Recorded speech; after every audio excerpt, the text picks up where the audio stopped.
أعوذ بالله من الشيطان الرجيم. بسم الله الرحمن الرحيم. الله الذي أنزل الكتاب بالحق والميزان وما يدريك لعل الساعة قريب.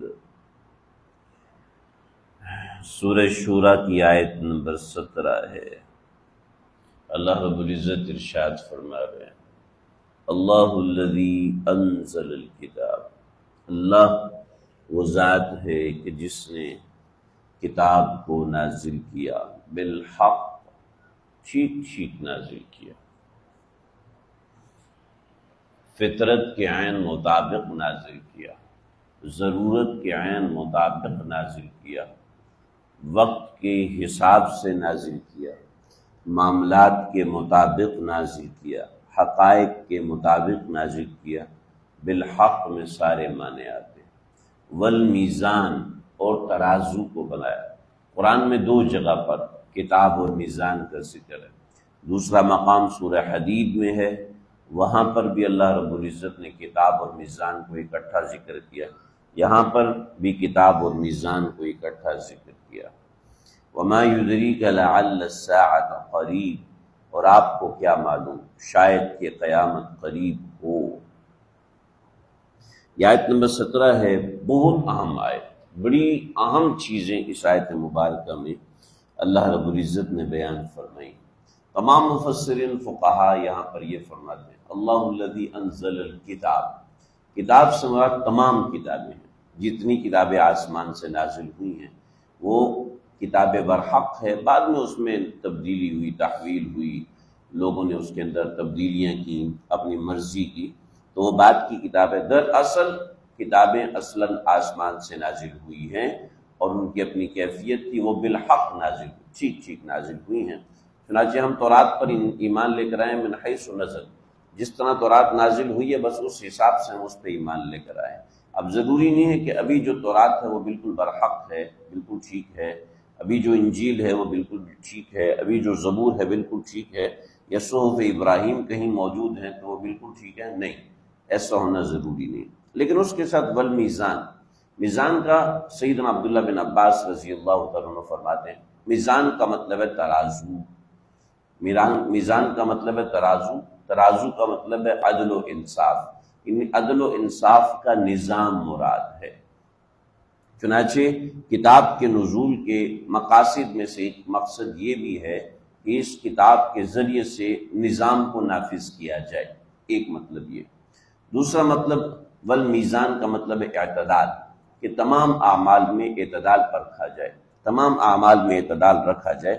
یعنی والمیزان کا معنی یہ ہوا کہ ہم جو اعمال کتاب اللہ کو دیکھ کر کرتے ہیں وہ میزان پر پیش کیے جائیں گے اور ان کا حساب کیا جائے گا، ان کا حساب ہوگا. نبی علیہ السلام کی حدیث ہے ابو داؤد شریف میں، آپ صلی اللہ علیہ وسلم نے فرمایا لوگ نماز پڑھ کے جاتے ہیں، کسی کو نماز کا 10واں حصہ ملتا ہے، کسی کو 9واں حصہ ملتا ہے، کسی کو 8واں حصہ ملتا ہے، کسی کو 6واں ملتا ہے، کسی کو ربع ملتا ہے، کسی کو ثلث ملتا ہے اور کسی کو نصف ملتا ہے. بہت کم ہیں جو نماز کا پورا حصہ لے کر جاتے ہیں، یعنی ان کی نماز سے ان کا اجر منہا کم کر دیا جاتا ہے. ایسی آپ علیہ السلام نے فرمایا کہ لوگ نماز پڑھتے ہیں لیکن اس کی نماز میں کمی رہ جاتی ہے تو قیامت کے دن ان کی یہ کمی نوافل کے ذریعے سے پوری کی جائے گی اور پھر دیگر اعمال کے ذریعے سے پوری کی جائے گی. پھر فرمایا نبی علیہ السلام نے ایک اور روایت میں کہ قیامت کے دن سب سے پہلے جو اعمال پیش ہوں گے ان میں سب سے پہلے نماز پیش ہوگی، اور نماز اگر پوری ہوئی تو اس کو پورا لکھا جائے گا، اگر اس میں کمی ہوئی تو اس کو کمی زیادتی کے ساتھ لکھا جائے گا، اور جو اس کی کمی ہوگی وہ نوافل اور دیگر اعمال کے ذریعے سے پورا کیا جائے گا. پھر جا کے وہ پوری ہوگی تو آگے اعمال کی طرف جایا جائے گا. من نوقش عذب، اگر کسی سے حساب ہو گیا وہ تو پکڑا جائے گا. لیکن برحال اعمال کے سامنے اللہ نے ایک میزان رکھی ہے کہ وہ اعمال اپنی میزان کے حساب سے چلتے ہیں. وہ لا الہ الا اللہ تملأ المیزان، لا الہ الا اللہ میزان کو بھر دے گا. کب بھر دے گا؟ بھلے سے وہ کھجور کی گٹھلی کے برابر ہو، لیکن وہ تملأ المیزان، میزان کو بھر دے گا کہ اس کے اندر اخلاص اتنا زیادہ ہوگا. چنانچہ اعمال میں اخلاص پیدا کرنے کی ضرورت ہے. اور اعمال میں اخلاص پیدا ہوتا ہے محنت سے۔ اگر ہم اپنی نماز پہ محنت نہیں کریں گے تو اس میں اخلاص پیدا نہیں ہو سکتا۔ اگر ہم اپنے دیگر اعمال پہ محنت نہیں کریں گے تو اخلاص پیدا نہیں ہوگا۔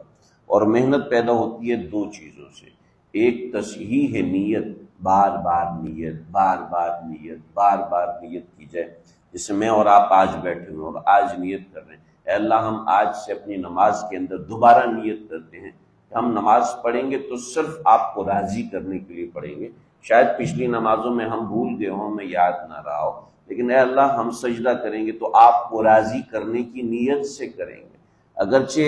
اگرچہ نیت ہوتی ہے لیکن بعض دفعہ مستحضر نہیں ہوتی، تو تصحیح نیت، بار بار نیت کرنے سے اعمال میں اخلاص پیدا ہوتا ہے، اور پھر کثرت سے کرنے سے بھی اس میں اخلاص پیدا ہوتا ہے۔ انسان کو اپنا عمل تھوڑا نظر آتا ہے، کمزور نظر آتا ہے، بیکار نظر آتا ہے، کم ترین نظر آتا ہے، پھر اس میں محنت کرتا ہے، پھر محنت کرتا ہے، پھر محنت کرتا ہے۔ لیکن اگر انسان کبھی کبھی عمل کرے تو اپنے عمل کے کمپیریزن میں پڑا رہتا ہے، دیکھو میرا عمل اس سے اچھا ہے، اس سے تو اچھا ہے، جو نہیں پڑھتے ان سے تو میں بہتر ہوں، تو انسان ایسے ہی ان چیزوں میں لگا رہتا ہے۔ تو ایک تو یہ دوسرا مطلب ہے، لیکن راجح مطلب جو بعض حضرات نے قرار دیا ہے وہ میزان سے مراد نظام ہے، کہ اللہ نے کتاب اتاری ہے، اس کے مقاصد میں ایک بڑا مقصد نظام ہے، کہ نظام زندگی مسلمانوں کے کنٹرول میں آنا ضروری ہے، اہل اسلام کے کنٹرول میں نظام زندگی آنا ضروری ہے۔ جیسا کہ آج نظام زندگی فساق کے ہاتھ میں ہے، نظام زندگی IMF کے ہاتھ میں ہے، نظام زندگی یہ ورلڈ آرگنائزیشن جو چل رہی ہیں ان کے ہاتھ میں نظام ہے۔ اللہ چاہتے ہیں کہ نظام کتاب والے اٹھائیں، یعنی قرآن والے اٹھائیں، تو یہ اس آیت کا مقصود اور مدعا ہے۔ پھر وہ ذمہ داری ہر بندے کے اوپر ہے، اللہ الذی انزل الکتاب بالحق والمیزان، ہر بندے کے اوپر، میرے اوپر بھی ہے، آپ کے اوپر بھی ہے، میرے اوپر اپنی ذات کی حد تک ہے، میرے اوپر میرے گھر کی حد تک ہے کہ میں اپنے گھر کا نظام کیسے بناتا ہوں۔ اگر میرے گھر کے اندر سارے بے نمازی بیٹھے ہوئے ہیں تو اس کا مطلب ہے نظام خراب ہے، اور نظام کے حوالے سے ایک بڑی غلطی ہوتی ہے، بہت بڑی۔ جو لوگ نظام کے حوالے سے بات کرتے ہیں، اس وقت کچھ تنظیمیں ہیں جن کا مقصد ہی نظام کے حوالے سے بات کرنا ہے، ان کی وہ تنظیمیں صحیح ہیں غلط ہیں میں اس کی بات نہیں کر رہا، لیکن اس منشور کی بات کر رہا ہوں۔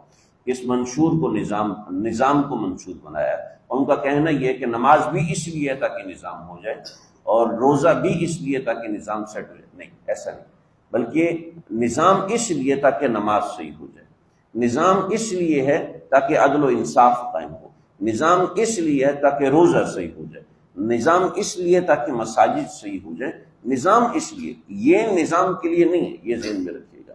تو کچھ باتیں ہمارے معاشرے میں ایسی چل رہی ہیں کہ جس میں یہ الٹا پن آیا ہوا ہے، تو یہ منشور ایسا چل رہا ہے کہ جی نظام اس لیے، نمازیں بھی اس لیے تاکہ نظام، بطور مثال نظام صحیح ہو گیا تو نماز ختم ہو جائے گی، چنانچہ نظام سب سے بہترین حضرت عمر رضی اللہ عنہ نے سیٹل ڈاؤن کیا، لیکن اس کے بعد تمام کے تمام اپنے عمال کو جو خط لکھا کہ میں تم کو جو سب سے پہلے نصیحت کرتا ہوں وہ نماز کی نصیحت کرتا ہوں، حالانکہ نظام تو صحیح تھا، لیکن نظام بنایا ہی اس لیے تھا تاکہ نمازوں اور عبادات کی حفاظت ہو سکے، اس لیے ہو کہ مساجد کی، مدارس کی حفاظت ہو سکے، نظام بنایا ہی اس لیے ہے تاکہ دین کی عبادات کی حفاظت ہو سکے، نہ یہ کہ عبادات نظام کے تابع، یہ نہیں ہے، یہ غلط۔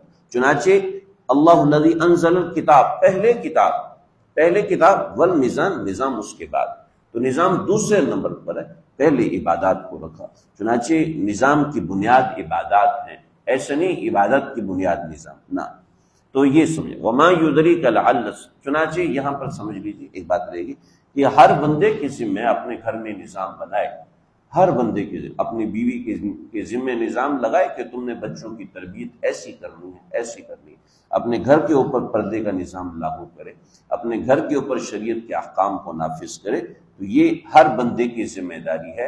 اور اس کے بعد کہا کہ یہ لانگ ٹرم کرنا ضروری نہیں ہے، وما یدریک لعل الساعۃ قریب، ابھی کرو، اور جتنا کر سکتے ہو کرو، ابھی کرو بس، وما یدریک لعل، لانگ ٹرم کرنے کی ضرورت نہیں، ابھی جتنا کر سکتے ہو اتنا کرو، یہ تمہاری ذمہ داری ہے۔ نہیں میں اس طرح تربیت کروں گا، ذہن بناؤں گا، آہستہ آہستہ آہستہ نہیں، ابھی کرو۔ وما یدریک لعل الساعۃ قریب، واضح اور دو ٹوک طریقے سے کرو۔ اگر نہیں کرو گے، اور جو لوگ سست پڑ جاتے ہیں، آہستہ آہستہ نصیحت کرو، آہستہ آہستہ کرو، آہستہ آہستہ نہ، یہ آہستہ نصیحت باہر والوں کے لیے، آہستہ نصیحت اجنبیوں کے لیے، آہستہ نصیحت اپنے گھر کے نظم اور نظام کے لیے نہیں، اپنی ذات کے نظم میں آہستہ آہستہ میں نماز کا عادی ہوں، آج ہی عادی بنو نماز کے، آج ہی عادی بنو روزے کے، آہستہ آہستہ گناہ چھوڑوں گا، ابھی سے چھوڑنے پڑیں گے، ابھی سے چھوڑو گے تو چھوٹیں گے۔ اپنے لیے رعایتیں دوسروں کے لیے ہیں، رعایتیں غیروں کے لیے، اپنے لیے رعایتیں نہیں۔ وما یدریک لعل الساعۃ قریب، تمہیں کیا پتا قیامت قریب، قیامت قریب یہ کیا مطلب ہوا کہ ومن مات فقد قام له قیام فقد قامت له القیامہ، جو شخص مر گیا اس کی قیامت قائم ہوگی، بس اسی وقت اس کی قیامت ہے، اب کوئی اس قیامت میں تاخیر نہیں، وہ قیامت میں دیری نہیں ہے، اب مر گیا، اب آگے انسان ٹائم لمٹ کے دائرے سے نکل چکا ہے، اب 1 کروڑ سال گزرے اور 1 لمحہ گزرے یہ سب برابر، کیونکہ وہ ٹائم کا محتاج نہیں رہا۔ وما یدریک لعل الساعۃ قریب، چنانچہ جو استاد اپنے شاگردوں کو ڈانٹتے ہیں، جو شیخ ناراض ہوتے ہیں، وہ اس لیے کہ ان کو قریب سمجھتے ہیں، تو وہ اس لیے کہتے ہیں کہ یہ ابھی سیٹ ہو جائے، یہ ابھی صحیح ہو جائے۔ ایسے ہی معاملہ، چنانچہ حضرت نوح علیہ السلام نے اپنے بیٹے کا انتظار نہیں کیا، ان کو کہا بیٹا ایمان قبول کر، کوئی ڈپلومیسی آپ نے اختیار نہیں کی۔ تو یہ معاملات ہیں، تو وما یدریک لعل الساعۃ قریب کے اندر اس نوعیت کا مضمون۔ اللہ تعالیٰ مجھے آپ کو سمجھ